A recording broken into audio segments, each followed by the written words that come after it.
Waziri Mvurya, Waziri Duale na pia gavana wa Mombasa amezungumza kuhusu mambo ya vitambulisho. Rais, hilo lilikuwa ni donda sugu hapo Pwani. Mimi nimezaliwa hapa na nimeona ubaguzi wa ndugu zetu wa Kiislamu.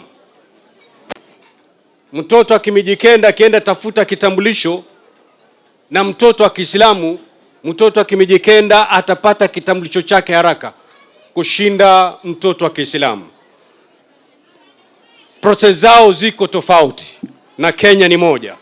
Lakini ulipokuja ile pazia ambayo ilikuwa inatugawanya ukaibwaga. Nikishikilia pale Mheshimiwa Gavana alivyozungumzia kwamba kwa sababu ya Mheshimiwa Rais kufungua ile pazia, sasa hivi vitambulisho vinatoka kwa wingi. Lakini vitambulisho hivi vitakuwa na faida kubwa ikiwa tutachukua kura. Rais, nikukupatia zile takwimu ambazo ziko hapa Pwani. Nitakupatia mfano Kilifi. Kilifi sasa hivi tunapiga kura 586,000. Lakini wenye vitambulisho ambao hawajachukua kura ni zaidi ya 500,000. Kwa hivyo wakati rais yuko mbio kuhakikisha kwamba tumpata hivi vitambulisho, ni muhimu ndugu zanguni tuchukue kura ili wakati wa kufanya maamuzi wa ni nani ataongoza taifa hili na ni nani ataongoza katika uongozi wa mashinani tuwe sote tuna silaha.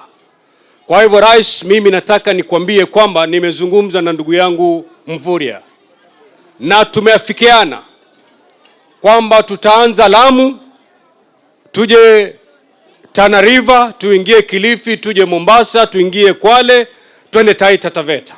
Ajenda ni moja, kuhakikisha kwamba kura ya Pwani inatoka 2,000,000, tunaisukuma kwa nguvu ya Mwenyezi Mungu tuifikishe kura 3.5 tunapopiga kura mwaka ujao.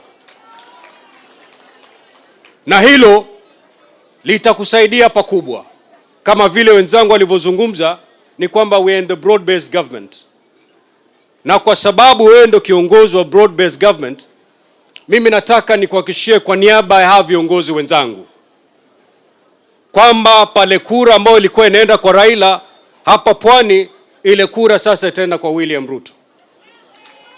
Kwa hivyo mwaka ujao kwa nguvu ya Mwenyezi Mungu tunataka tuhakikishie kwamba kura ya Pwani haitakupigia wewe tu, lakini itakupigia wewe kwa wingi. Because shida moja ambayo tuko nayo hapa Pwani ni kwamba tukipiga kura zaidi, it is 50% of the registered voters. Lakini mwaka ujao ile mipangilio ambayo tunataka kuweka, we want to put a record 80% ya kura ambazo zitapigwa out of the registered voters.